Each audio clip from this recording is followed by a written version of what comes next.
SSC CGL के लिए अगर आप जीके प्रिपेयर कर रहे हो तो आज का ये वीडियो आपके लिए बहुत इंपॉर्टेंट है। देखो जीके जीएस में बहुत सारी चीजें आती हैं, डांस, ड्रामा, आपके पास स्पोर्ट्स जीके भी इसमें आता है। उसके साथ ही साथ अगर आप देखोगे कॉन्स्टिट्यूशन के क्वेश्चंस होते हैं, करंट अफेयर के, और साइंस भी आता है। ठीक है, तो बेटर है अगर आप तैयारी कर रहे हो तो आप इसकी कैटेगरीज बना दो। जैसे स्पोर्ट्स जीके हम एक कैटेगरी अभी डिस्कस कर रहे हैं पीवाईक्यू से। ये 2024 के पीवाईक्यूज हैं। जितनी भी शिफ्ट्स हुई थी, जितनी भी डेट्स पर एग्जाम हुए थे, हमने सभी डेट्स की, सभी शिफ्ट्स के स्पोर्ट्स जीके अलग अलग करके आपको सॉल्व करवाए हैं इस प्लेलिस्ट के दौरान, इस सीरीज में। तो आप इस चैनल को सब्सक्राइब कर सकते हो ताकि आपको जो है वो कैटेगरी वाइज सारे नोट्स मिल जाएं 2024 के सारे पीवाईक्यूज के। तो अगर आप देखोगे अभी पहुंचे हैं हम 25 सितंबर पे। ठीक है, इसके बाद एक और एग्जाम है 26 सितंबर का, उसकी सारी शिफ्ट्स रहेंगी। उसके बाद हमारा स्पोर्ट्स जीके खत्म हो रहा है, फिर हम स्विच करेंगे किसी और टाइप पे। ठीक है, डांस भी हो सकता है, फेस्टिवल्स भी हो सकते हैं, अवार्ड्स या कॉन्स्टिट्यूशन, इनमें से हम कोई भी एक चूज करेंगे और हम उसको शुरू करेंगे। ठीक है, इससे आपको क्लियरली पता चल जाएगा कि क्या डिफिकल्टी लेवल रहता है एग्जाम का और कितनी डेप्थ तक आपको क्वेश्चन को पढ़ना है, ताकि आपको ये पता चल जाए कि आपकी प्रिपरेशन कैसी होनी चाहिए 2025 के एग्जाम के लिए। तो आई होप आपको ये सीरीज पसंद आ रही होगी और ये वीडियो आपकी तैयारी के लिए बहुत ही ज्यादा इम्पोर्टेंट है। तो आप हमारे चैनल को जरूर सब्सक्राइब करिए, बेल आइकन को हिट करना ना भूलना, ताकि आगे आने वाली कोई भी वीडियो आपसे मिस ना हो। तो चलिए अब शुरू करते हैं आज की इस वीडियो को। फर्स्ट क्वेश्चन है, in chess which of the following may move only diagonally. ठीक है, देखो चेस से रिलेटेड क्वेश्चन बहुत आते हैं और यहाँ पर होता क्या है, आपके पास जो भी रहते हैं चेस में, जैसे ऊंट, घोड़ा, रानी, हाथी, राजा, इससे रिलेटेड बहुत क्वेश्चंस आते हैं कि इनकी चाल कैसी है। ठीक है, तो आपने चाल का जो टॉपिक है वो बहुत ही अच्छे से पढ़ना है। और अगर आप देखोगे यहाँ पर डायगोनली, ठीक है, मतलब तिरछी दिशा में, तो इसका जो करेक्ट आंसर रहेगा वो है विषप। ठीक है, विषप इसे ऊंट कहते हैं। तो यहाँ पर ऑप्शन जो करेक्ट था वो 1 था। अगर हम और डिटेल में समझें, देखो इसकी एक्सप्लेनेशन यहाँ पर मैंने बहुत ही अच्छे से लिखी है। यहाँ पर अगर आप देखोगे जो विषप है केवल तिरछी दिशा में चलता है, यह सीधी या खड़ी दिशा में नहीं चल सकता है। ठीक है, जो नाइट है वो एक एल शेप में चलता है। ठीक है, नेक्स्ट है क्वीन, तो क्वीन यानी रानी, ये सभी दिशाओं में चल सकती है, सीधी, खड़ी और तिरछी भी। नेक्स्ट है रुक, रुक केवल सीधी और खड़ी दिशा में चलता है, इसलिए केवल विषप ही ऐसा मोहरा है जो सिर्फ और सिर्फ तिरछी दिशा में चलता है। ठीक है, नेक्स्ट अगर देखें इसका, देखो इंग्लिश ट्रांसलेशन नीचे लिखी गई है, कंप्लीटली आप नोट्स बना सकते हो। जो विषप होता है, ठीक है, वो चलता है डायगोनली, नाइट चलता है आपका एल शेप में, क्वीन जो चलता है वो चलती है आपकी स्ट्रेट, वर्टिकल, डायगोनल। ठीक है, रुक जो है इट मूव्स ओनली हॉरिजेंटली और vertically, thus only the bishop is restricted to diagonally movement. और ये बहुत ही ज्यादा इंपॉर्टेंट क्वेश्चन है, आपको किसी भी चीज के बारे में पूछ सकते हैं, क्वीन की चाल के बारे में, ठीक है, नाइट की चाल के बारे में, रुक की चाल के बारे में, तो ये आपने अच्छे से पढ़ना है। अब नेक्स्ट क्वेश्चन जो था इस ही शिफ्ट का, वो आपके पास ये है, ये शिफ्ट 1 के क्वेश्चन हम पहले डिस्कस कर रहे हैं। ठीक है, where was the Durand cup tournament started in India in 1888। ठीक है, मुंबई, कैलकाटा, शिमला, दिल्ली। तो जो डुरांट कप टूर्नामेंट है उसकी शुरुआत 1888 में कहाँ पर हुई थी? ये हुई थी शिमला में। ठीक है, ऑप्शन यहाँ पर जो करेक्ट रहेगा वो है 3। डुरांट कप की शुरुआत 1888 में शिमला में हुई थी।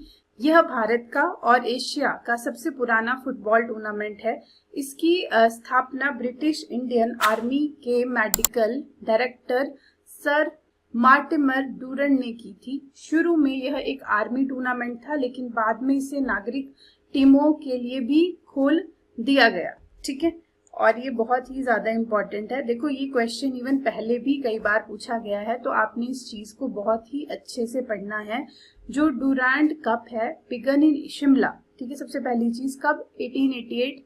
It is the oldest football tournament in India and Asia. It was initiated by sir Mortimer Durand, who was the then medical director of the British Indian Army. Initially it was for the armed forces, but was later open to the civilian teams as well. ठीक है, अब next question देखेंगे। ये shift 2 अब हमारी शुरू हो चुकी है। यहाँ पर देखो क्या लिखा है, Jaipal Singh Munda is associated with which of the following sports. ठीक है, बैडमिंटन, क्रिकेट, कबड्डी, हॉकी। तो जयपाल सिंह मुंडा निम्नलिखित में से किस खेल से जुड़े हुए हैं? तो यहाँ पर अगर देखोगे तो इसका करेक्ट आंसर है हॉकी। ठीक है, जयपाल सिंह मुंडा भारतीय हॉकी टीम के प्रसिद्ध खिलाड़ी और कप्तान थे। उन्होंने 1928 के एम्स्टर्डम ओलंपिक में भारतीय हॉकी टीम की कप्तानी की, जहां भारत ने पहला ओलंपिक गोल्ड मेडल जीता था। वह ऑक्सफोर्ड विश्वविद्यालय से पढ़े हुए पहले आदिवासी नेताओं में से एक भी थे और बाद में एक प्रख्यात राजनीतिज्ञ बने थे। ठीक है, जयपाल सिंह मुंडा, इनसे रिलेटेड क्वेश्चंस बहुत आते हैं। Was associated with hockey. ठीक है, he was the captain of the Indian hockey team during the 1928 Amsterdam Olympics where India won its first Olympic gold medal in hockey. He was also a distinguished Oxford-educated tribal leader who later became a politician and constitutionalist. ठीक है, अब next question की तरफ बढ़ेंगे। ये भी shift 2 का ही question था। Mirabai Chanu secured a silver medal at the Commonwealth Games. ठीक है, कब? जो मीराबाई चानू है ने कॉमनवेल्थ गेम में रजत पदक जीता था। कब जीता था? ये जीता था 2014 में। ठीक है, Mirabai Chanu secured first silver medal at 2014 Commonwealth games.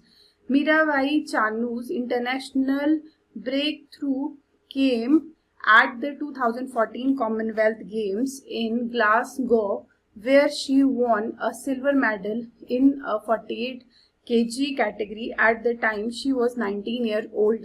ठीक है, आपने याद रखना है। मीराबाई चानू ने 2014 राष्ट्रमंडल खेलों में अपना पहला रजत पदक हासिल किया था और मीराबाई चानू को अंतर्राष्ट्रीय स्तर पर सफलता 2014 के ग्लासगो राष्ट्रमंडल खेलों में मिली, जहां उन्होंने 48 किलोग्राम वर्ग में रजत पदक जीता। उस समय वह 19 वर्ष की थी। ठीक है, नेक्स्ट क्वेश्चन है, how many athletics were selected to represent India at the 1924 Paris summer Olympics. ठीक है, तो 1924 के पेरिस समर ओलंपिक में भारत का प्रतिनिधित्व करने के लिए कितने एथलीट चुने गए थे? इसका आंसर है 8। नेक्स्ट क्वेश्चन में आपको पूछा गया है, India finished on which of the following position in overall medals tally eight Commonwealth games 2022। ठीक है, 2022 के कॉमनवेल्थ गेम में भारत कुल पदक तालिका में किस स्थान पर था? तीसरा, चौथा, पहला, दूसरा? तो अगर आप देखोगे तो यहाँ पर करेक्ट आंसर है चौथा। ठीक है, भारत ने 2022 के बर्मिंघम कॉमनवेल्थ गेम में कुल 61 पदक जीते, जिनमें जो है वो 22 स्वर्ण थे, 16 रजत थे और 23 कांस्य पदक शामिल थे। इस प्रदर्शन के साथ भारत कुल पदक तालिका में चौथे स्थान पर रहा। भारत से ऊपर ऑस्ट्रेलिया, इंग्लैंड और कनाडा रहे। ठीक है, अगर है देखो यहाँ पे इंग्लिश ट्रांसलेशन है इसकी, India finished 4th in the overall medal tally at the 2022 Birmingham Commonwealth games, securing a total of 61 medal, 22 gold, 16 silver, 23 bronze. The top 3 countries were Australia, England and Canada.